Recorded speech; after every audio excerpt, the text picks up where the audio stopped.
RTI Live News. Ask for right. Welcome to RTI Live News. చిన్నారుల మరణాలపై రాజకీయాలు చేస్తున్నారని ఇలాంటి దివాలా కోరు రాజకీయాలు చేయటం తమకు చేత కాదు అని శ్రీ శిశు సంక్షేమ శాఖ గిరిజన శాఖ మంత్రి గుమ్మడి సంధ్యారాణి అన్నారు. వైసీపీ శ్రేణులకు 11 సంఖ్య అంటే ఇష్టమని 11 మంది చిన్నారులు మృత్యువాత పడ్డారని దుష్ప్రచారం చేయటం ఎంతవరకు సమంజసం అని ప్రశ్నించారు. నిజానికి మృతి చెందింది 2 విద్యార్థులేనని కానీ 11 మంది అంటూ తప్పుడు లెక్కలు చెబుతున్నారని మీడియాతో అన్నారు. గత వైసీపీ ప్రభుత్వ పాలనలో 5 ఏళ్ల పాలన సమయంలో 118 మంది విద్యార్థులు మృతి చెందారని గుర్తు చేశారు. ఆ సందర్భంలో ఒక కుటుంబాన్నైనా వైసీపీ పాలకులు పరామర్శించారా అంటూ విమర్శించారు. విశాఖపట్నానికి గూగుల్ రావడంతో ప్రపంచం హర్షిస్తుంటే వైసీపీ మాత్రం గగ్గోలు పెడుతుంది. మెడికల్ కాలేజీలు కట్టకుండానే వాటి వల్ల కూర్చొని ధర్నా చేయటం హాస్యాస్పదమని అన్నారు. పార్వతీపురం జిల్లాలో స్థల సేకరణ చేయకుండా కాలేజీ కట్టామంటూ చెప్పడం ఏమిటని ప్రశ్నించారు. కూటమి ప్రభుత్వం గిరిజనుల సంక్షేమానికి కట్టుబడి ఉందని తెలిపారు. నమస్కారం. మీ అందరికి కూడా తెలుసు, మన కూటమి ప్రభుత్వం వచ్చిన తర్వాత 15 నెలలు పూర్తయింది. 16 నెలలు కూడా అడుగుపెట్టాం. ఈ 16 నెలల్లో కూటమి ప్రభుత్వంలో ప్రజలు హర్షించేవి, ప్రజలు మెచ్చుకునేవి అన్ని పనులు చేశామని ప్రజలే మాకు కితాబు ఇవ్వడం మాకు చాలా సంతోషంగా ఉంది. ముఖ్యంగా సూపర్ 6 పథకాలు సూపర్ హిట్ అయ్యాయని ప్రజల నుంచి మాకు వస్తున్నటువంటి దీవెనలు, మన్ననలు నిజంగా ప్రజలందరికీ నా హృదయపూర్వకంగా నేను ధన్యవాదాలు తెలియజేసుకుంటున్నాను. అలాగే అన్నిటికంటే ముఖ్యమైనటువంటి విషయం నిన్న వైజాగ్ కి గూగుల్ రావడం అమోఘం, అద్భుతం, నా భూతో నా భవిష్యత్ అన్న రీతిలో గౌరవ ముఖ్యమంత్రి వర్యులు నారా చంద్రబాబు నాయుడు గారు ప్రోద్బలంతో గౌరవ విద్యా మరియు ఐటీ శాఖ మంత్రులు నారా లోకేష్ బాబు గారి అనిరుచరమైనటువంటి కృషితో ఎంతో కృషి చేసి తీసుకొచ్చినటువంటి గూగుల్ సంస్థ ఈరోజు భారతదేశంలోనే ఆంధ్రప్రదేశ్ గూగుల్ వచ్చిందట అని అందరూ విస్తుపోయి చూస్తున్నటువంటి సందర్భాలు. ముఖ్యంగా నా ఫ్రెండ్స్ చాలా మంది ఆస్ట్రేలియాలో ఉన్నారు. అందరూ ఫోన్లు చేసి అడుగుతున్నారు, ఏంటి ప్రపంచంలో అసలు గూగుల్ సంస్థ ఆంధ్రప్రదేశ్కి రావడం ఏంటి, ఎంత కృషి చేసి ఉంటారు అని లోకేష్ బాబు గారిని, చంద్రబాబు నాయుడు గారిని అందరూ పొగుడుతూ ఉండడం. ముఖ్యంగా గూగుల్ సంస్థ రావడం అనేది నిజంగా మన కల నిజమైనట్లు లెక్క. అందులో వైజాగ్ కి గూగుల్ సంస్థ రావడం మనస్ఫూర్తిగా గౌరవ ముఖ్యమంత్రి గారికి, లోకేష్ బాబు గారికి హృదయపూర్వకంగా దేనికైనా కబుర్లాడుతున్నారు ఇష్టానుసారంగా. 18 సంవత్సరాలు ఇక్కడ పదవి వెలగబెట్టిన ఆయన ఈ వీధికి రోడ్డు వేయించుకోలేదు, మళ్లీ కబుర్లాడుతున్నారు. మున్సిపాలిటీని పాతాళానికి తొక్కేస్తారు. ఇక్కడ చాలు మున్సిపాలిటీ నుంచి 4-5 గ్రూపులు పెట్టుకుని వచ్చిన డబ్బులు ఖర్చు పెట్టకుండా ఈ రోజు దాకా 2 కోట్లు తీసుకొస్తే ఇప్పుడు ఖర్చు పెట్టలేదు. అలాంటి వాళ్ళు ఉన్నారు ఇక్కడ. మీరేమో నాయకత్వం గురించి, లక్షణాల గురించి మాట్లాడతారా?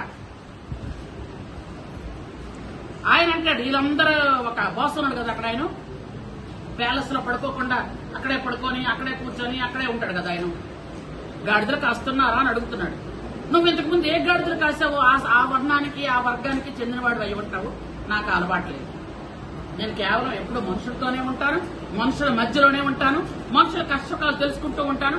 ఆ మనుషులే నన్ను ఈరోజు ప్రజలు ఈరోజు ఈ స్థాయిలో ఉంచారు. నీకు ఆ విషయం తెలుసోలేదు. ఒక ఆడపిల్ల, పైగా గిరిజన ఆడపిల్ల, ఈ మాట అనకూడదు అని ఇంగిత జ్ఞానం లేదు నీకు. నువ్వు మాట్లాడతావా? గాడిదలు కాస్తున్నావా అని అడుగుతావా? నువ్వేం గాడిదలు కాస్తావు 5 సంవత్సరాలు? ఇది నీలా నేను గాడిదలైతే కాదు. మరి నీ ఇష్టం గాడిదలు కాసావో ఏం కాసావో నాకు తెలియదు. కానీ నేను ప్రజల పక్షాన ఉంటాను, ప్రజల మధ్యలోనే ఉంటాను. ఎక్కడికి వెళ్ళినా, ఏ జిల్లాకు వెళ్ళినా మీరందరూ కూడా చూస్తున్నారు. ఎందుకంటే నేను ప్రతి క్షణం తీసుకొచ్చి పెడుతున్నాం. ఎక్కడ నేనున్నాను, ఎవరితో మాట్లాడుతున్నాము ఏంటన్నది.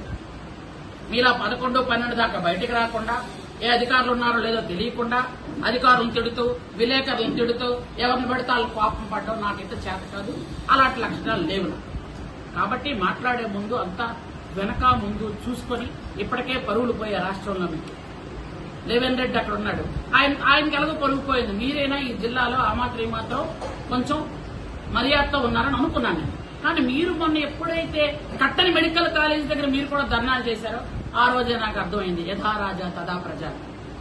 కాబట్టి నేను మళ్లీ చెప్తున్నాను, పిల్లలు ఎవరికైనా బాగులేకపోతే హాస్పిటల్లో జాయిన్ చేయండి. మేము అన్ని హాస్టల్స్ లో కూడా ఏఎన్ఎంఎల్ని పెట్టాము. ఇప్పుడు ఎందుకంటే ఈ సీజన్ కాబట్టి అన్ని హాస్టల్స్ లో కూడా కొన్ని హాస్టల్స్ లో పెట్టలేదు కూడా చెప్తున్నాను మీకు. గురుకులాల్లో పూర్తిగా ఆ 199 గురుకులాల్లో అప్పుడే పారాసిటమాల్ టాబ్లెట్ ఇవ్వండి అని అంత భయంకరమైనటువంటి వ్యాధికి కూడా మేము మందు ఏం చెప్పలేదే. మీ టైంలో ఏ పీహెచ్సీలోనైనా జ్వరానికి మందులున్నాయా? అడగండి డాక్టర్లు కావాలంటే, నేను చెప్తున్నాను కాకుండా. పీహెచ్సీలో మలేరియాకి గాని టైఫాయిడ్కి గాని మీరు ఎక్కడైనా మందులు పెట్టారా? పాము కాటికి గాని కుక్క కాటికి గాని ఎక్కడైనా మందులు పెట్టారా? కనీసం ఒక మాస్క్ కూడా ఇవ్వని మీరు ఈ రోజు నీతులు చెప్తున్నారే, మాట్లాడుతున్నారే, ప్రభుత్వ వైఫల్యాల వల్ల ఇంతమంది హాస్పిటల్లో జాయిన్ అయ్యారంటున్నారే. ఒక పక్క డాక్టర్లు స్ట్రైక్ చేస్తున్నారు. మీ టైంలో స్ట్రైక్ చేస్తే మీరు కాలు ఎరగొట్టేసేవాళ్ళు, వాళ్ళని వెంటనే జైల్లో పెట్టించేసేవాళ్ళు. మీరు ఇప్పుడు ఎన్ని కబుర్లు మాట్లాడుతున్నారే. ఒక 65 సంవత్సరాల అమ్మ, ఒక ఆవిడ పేరు యాక్చువల్ గా ఆవిడ ఒక పోస్ట్ పెట్టింది ఎఫ్బీలో పోస్ట్ వస్తే దాన్ని ఆవిడ షేర్ చేసింది. 65 సంవత్సరాలు ఆవిడ. వెంటనే ఆవిడ సిబిఐకి అప్పచెప్పారే. మీరు ఇప్పుడు మాట్లాడుతున్న మాటలు తలా తోకాలైన మాటలు మాట్లాడుతున్నారు. మిమ్మల్ని సిబిఐకి పంపించాలి యాక్చువల్ గా చెప్పాలి అంటే. కానీ మేము మనుషులకు స్వాతంత్రం ఇచ్చాం, మాట్లాడుకోండి అని చెప్పాం, ధర్నాలు చేసుకోండి అని చెప్పాం. మీరు ఎక్కడైనా ఏదైనా లెటర్లు ఇవ్వాలంటే ఇచ్చుకోండి అన్నాం, వినతి పత్రాలు ఇవ్వాలంటే ఇచ్చుకోవాలన్నాం. మాకు మీరు ఏం చేసేవాళ్ళు? హౌస్ అరెస్టులు, బయటకు రానివ్వలేదు. రంగనాయకుల అమ్మ, ఆ పేరు కొంచెం ఉత్తరాలు, 65 సంవత్సరాల అమ్మ. ఇంకా చాలా మందిని జైల్లో పెట్టించారు. అలాంటిది మా చంద్రబాబు నాయుడు గారిని అన్యాయంగా అక్రమంగా జైల్లో పెట్టిస్తే ధర్నా చేద్దాం నేను బయటకు వస్తే నా ఇంటి చుట్టూ ఒక నక్సలైట్ కాపలా పెట్టినట్టు పోలీసులు పెట్టారు. ఈ రోజు మీకు ఒక్కరికైనా మేము పోలీసులు కాపలా పెట్టించామా? మీరు పోలీసుల్ని గుడ్డలోడ తీసి కొడతామన్నారు, కానీ మేము ఏ రోజు పోలీసులు ఒక మాట మాట్లాడలేదే. విలేకరులు మీరేమన్నారు? చెప్పు తీసుకొని కొడతారన్నారు. విలేకరుల సోదరులు మీరు అందరూ ఉన్నారు. ఆ మాట నేను మళ్ళీ వాడుతున్నాను. దయచేసి మీ సోదరుగా మీరు ఏమీ అనుకోకండి. నేను ఒక్కరోజైనా అలాంటి పరుషమైన పదాలు ఎప్పుడైనా వాడానా? అంటే ఈ రోజు మీకు నోరుంది కదా అని ఇష్టానుసారంగా మాట్లాడడం. నిన్న జగన్మోహన్ రెడ్డి వచ్చి 2 చనిపోయారు, అయ్యయ్యో వాళ్ళకిద్దరికి ఒక్కొక్కరికి 5 లక్షలు ఇస్తున్నాను, ఇంకా 11 మంది చనిపోయారు. ఎక్కడ? పార్వతీపురం జిల్లాలో 11 మంది చనిపోయారు. ఓకే, ఆయన లెక్క ప్రకారం 11 మంది చనిపోయారు. మరి ఇద్దరికే డబ్బులు ఎందుకు ఇచ్చారు? 11 మందికి ఇవ్వాలి కదా. మరి మీరు ఇలా డబ్బులు ఇవ్వాలి అన్నంత నిజంగా మీకు అంత దక్షత, అంత కార్యం మీద అంత పట్టుదల, మీకు నిజంగా పేద ప్రజల మీద అంత